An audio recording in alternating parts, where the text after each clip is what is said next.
اس کی خوبیوں کو دیکھے نا، آگے بڑھائے نا. لیکن عامر اپنا غم کسی کے ساتھ نہیں بانٹتا تھا، بڑے بڑے غم کے باوجود ہنستا تھا، ہنساتا تھا. یہ تو لوگوں کی بے رخی ہے. میڈیا نے ان سے جو ہے منہ موڑ لیا تھا، دوست احباب نے منہ موڑ لیا تھا، جو لوگوں نے تہمتیں اڑائیں لگائیں اور افواہیں اڑائیں. لیکن جب عزت اور وقار کے اوپر کوئی بات ہو جائے تو وہ اندر ہی اندر اپنے آپ کو گھٹا لیتا ہے. جو دانیاں تھیں جنہوں نے یہ ویڈیو وائرل کی، میں کہتا ہوں انہیں شرم آنی چاہیے. اور کوئی اس کے دکھ کو سمجھ نہیں رہا اور لگے ہوئے لوگ سوشل میڈیا پہ. یہ خیر ذمہ داری ہے. میں نہیں کہہ رہا کہ یہ سوشل میڈیا کے نتیجے میں ہی ہوا، لیکن کسی شخص کی کیفیت، ذہنی کیفیت، اس کے دل کے، اس کی زندگی کے دباؤ کو سمجھنا چاہیے. نجی زندگی پر تو کوئی بات ہونی نہیں چاہیے. سبسکرائب کریں اور بیل دبائیں تاکہ کوئی خبر رہ نہ جائے. بچھڑا کچھ اس ادا سے کہ رخ ہی بدل گئی، ایک شخص سارے جہاں کو ویران کر دیا. کل تک جو شخص اپنی باتوں سے لوگوں کے دلوں پر راج کرتا تھا، اپنی جگت بازی سے لوگوں کو جواب دیتا تھا، جو جانتا تھا اپنے حریفوں کا لفظوں سے کیسے مقابلہ کرنا ہے، آج وہی شخص زندگی سے مایوس ہو کر زندگی ہار بیٹھا. سر کیا کہنا چاہیں گے ان کی اس اچانک سے ناگہانی موت پر؟ دیکھیں، بہت دکھ اور صدمہ ہوا. ہر انسان کوئی بھی پرفیکٹ اور مکمل نہیں ہے، سب میں خطائیں کرتے ہیں، غلطیاں کرتے ہیں. لیکن ہمیں اللہ تعالیٰ جس طرح موقع دیتا ہے ان خطاؤں اور غلطیوں کا ازالہ کرنے، ایسا لگتا ہے کہ ہم جج بیٹھے ہوئے ہیں اور ہم کسی کے بارے میں فیصلہ کر رہے ہیں. ایسا نہیں ہونا چاہیے. ہمیں ایک ایسا معاشرہ بننا ہے جہاں ہمیں اگر کسی میں کوئی کمی بیشی بھی نظر آئے تو دعا کرنی چاہیے کہ اللہ تعالیٰ اس کمی بیشی کو، اور اس کی جو صلاحیتیں ہیں، قابلیت ہے، جو تہذیب اور تمدن کا وہ امین تھا، وہ تحریک قیام پاکستان، جد و جہد تحریک پاکستان کا وہ خانوادے کا چشم چراغ تھا نا. وہ تہذیب و تمدن جو لائے تھے وہ اس کا امین تھا.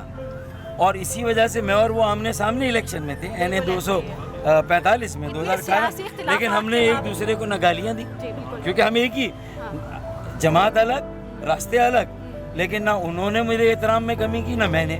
اور الیکشن جیتنے کے بعد میرے پاس آ کے مجھے کہا کہ یہ آپ ہی کی سیٹ ہے، ہم ایک ہی فیکٹری کی پروڈکٹ ہیں فاروق بھائی. تو یہ ہمیں سیاست میں سیکھنا ہے.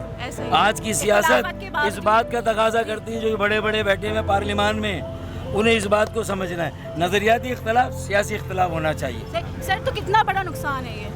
قومی نقصان ہے نا. یہ کسی ایک خاندان کا، ایک طبقے، ایک شہر کا نقصان نہیں، یہ پورے ملک کا، پوری قوم کا نقصان ہے.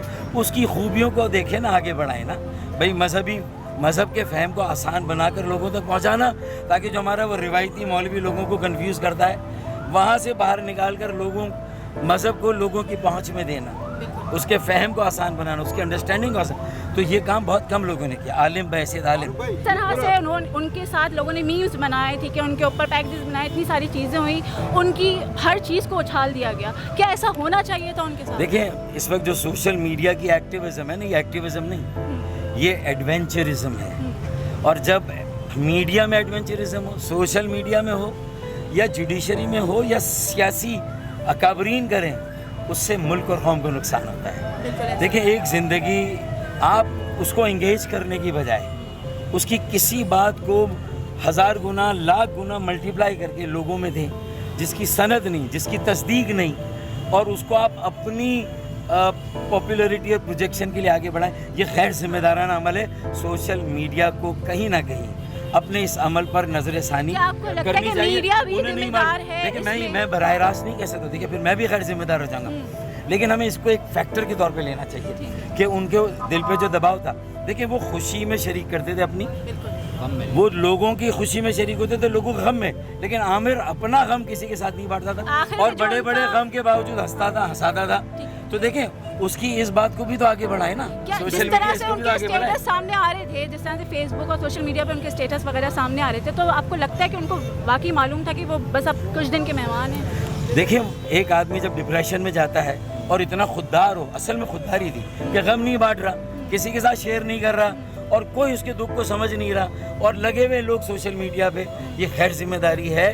میں نہیں کہہ رہا کہ یہ سوشل میڈیا کے نتیجے میں ہی ہوا، لیکن کسی شخص کی کیفیت، ذہنی کیفیت، اس کے دل کے، اس کی زندگی کے دباؤ کو سمجھنا چاہیے. ہمیں اپنے معاشرے کو آگے بڑھانا ہے یا یہیں صرف اپنی ذات کے لیے معاشرے کو استعمال کرنا؟ کیا کہنا چاہیں گے ان کے گھر والوں کو، ان کی اہلیہ کو اور ان کے بچوں کو،